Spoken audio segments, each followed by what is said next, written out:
Hello, this is Andrew with MyMillion.Bike, and this is a video about fat bike essentials. According to the National Weather Service, fat bike season starts tomorrow, at least here in Chicago.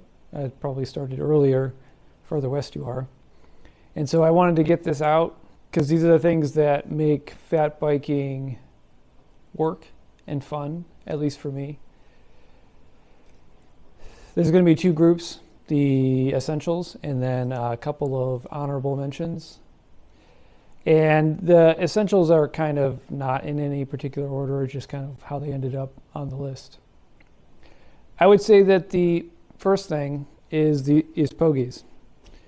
I prefer these kind of thinner Pogies. There are really heavy ones. Basically, I just want to be able to get your hands in and out very quickly. When I have the big heavy ones, I found that I can't get my hands in or out very easily.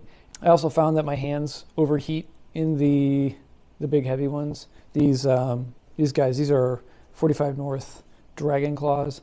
There's another very similar product. I can't remember what the name of it is. I did a review on these. I mentioned the other product in that review. I often don't wear gloves when I ride around with these in the wintertime. And then I bring two pairs of gloves with me, a light pair of gloves and then a medium set. I start with the medium set because I'm usually kind of cold when I start out, and then I swap at some convenient point along the trail from medium to light, and then if it's getting to a point where my hands start sweating inside the lightweight gloves, I just take them off and ride without gloves. Wet gloves, usually from sweat or snow or whatever, is a real problem. So you want to avoid that at all costs, because then your hands will freeze even if they're inside the Pogies and protected from the wind, and you have the insulating layer because you have that layer of wetness. The next thing on the list is some kind of freeze-proof hydration. The first time I went on a fat bike ride and it was cold outside, bottle froze through. The second time I went on a fat bike ride, I thought that was a fluke and the bottle froze through. So I was, thirsty the whole time. So then I went out and bought this. This is a 1 liter thermos. It doesn't really matter what it is. This is a Lars Nissum, I don't know. Basically just a thermos. And either I put hot drink mix in here, which is kind of gross, or I make a hot honey tea, or honey lemonade. So hot water, usually about 140 degrees Fahrenheit, bunch of honey, and then some lemon. And it's delicious, and it works really well, and it keeps me warm and not thirsty. The next thing, and this is, some people are going to disagree with me on this one, but I think studs are essential, studded tires, winter tires. I live in the Chicagoland area, especially around here on mixed use pathways. If you don't have studs, you are not staying upright. Your bike's just going to fly out from underneath you. If you ride in more pristine snow, then you probably don't need them. But yeah, here, absolutely essential. And I really struggle to think of a scenario where if you're sharing the trail with other people, including other fat bike riders, where you won't want studs. They are magic. Another thing is winter boots. These are specialized defrosters, I think. It doesn't really matter what you got. You just want something that keeps your feet warm and dry to protect them from the weather. Though the defrosters are not the warmest boot, some people wear not cycling boots, regular big old winter boots. I don't like those. I find that they're big and clunky, and my feet either sweat or they get too cold. And so what I like to do is just use those, but then I use them with this other element on the list, which is these heated socks. This is I don't know, 60, 70 bucks from Amazon, just a pair. I'll put a image up here of what socks I have exactly. They have some weird name. There's 20 different kinds that are the same thing essentially. And on this guy, there's 3 settings. There's really hot, medium hot, and not so hot. The not so hot lasts for, I don't know, 6 or 8 hours, which is what I usually ride around on, or I just turn them off. And then, you know, if my feet get really cold, then I just crank the heat up all the way and they get toasty warm. You're gonna wanna have lots of layers. How you get there is kind of up to you. What I like to do is wear regular cycling bib tights, you know, like full leg winter tights that you would wear like road riding. And then I have a set of shell pants that goes on top of them. These are cycling specific shells from 45 North. They're kind of expensive for what they are. If you can find them on offer, go ahead and do that. They don't fit me very well, so I use suspenders with them to keep them up, so I don't have to keep them real tight around the waist, and then they don't fall off. But these also have like little flaps and things that you can open if you start to overheat.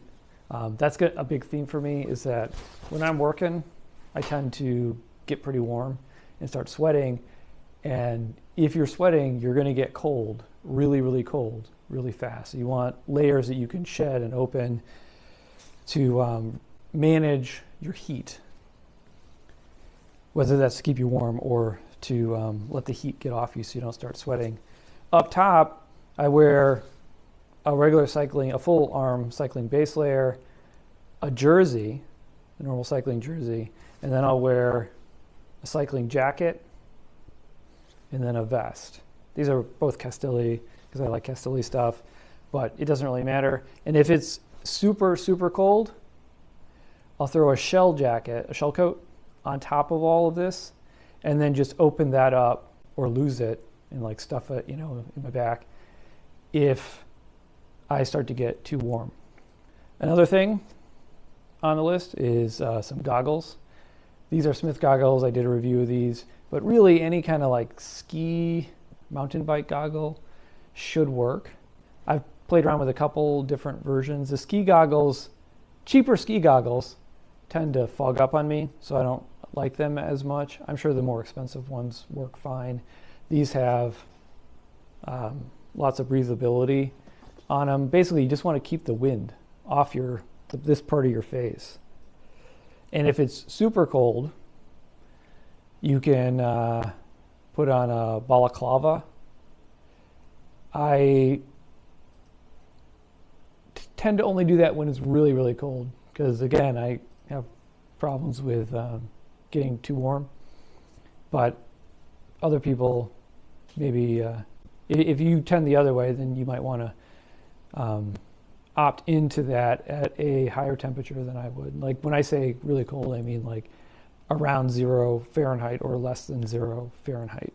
Getting into the honorable mentions, if you fat bike at night, you're going to want to have some lights on your bike.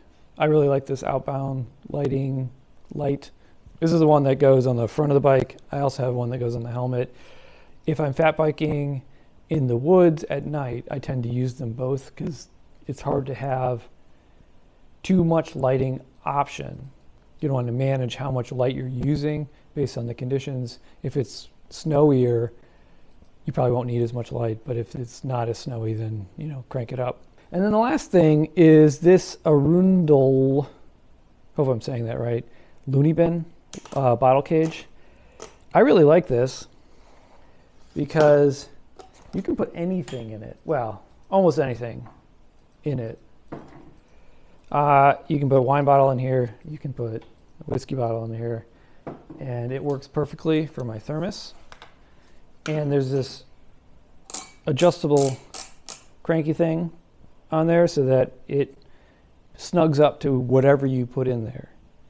I played around a little bit with normal water bottle cages on the bike, and they didn't work out very well. I broke a few because it got really cold, and then when I crashed, because I was, almost always end up crashing, it would, because the plastic was so cold, it would just snap it. And I haven't tried like a really expensive one, but this guy has been super solid, and it just works. And because I can tighten it to whatever I want, it's really easy to get in and out, get the thermos in and out when it's cold outside without taking my gloves on or taking my gloves off or messing about in any kind of way. So I hope you thought that was useful. If you did, go ahead and like the video, subscribe to the channel. If you have any questions or comments, leave them below and I will get to them as soon as I can. Thanks.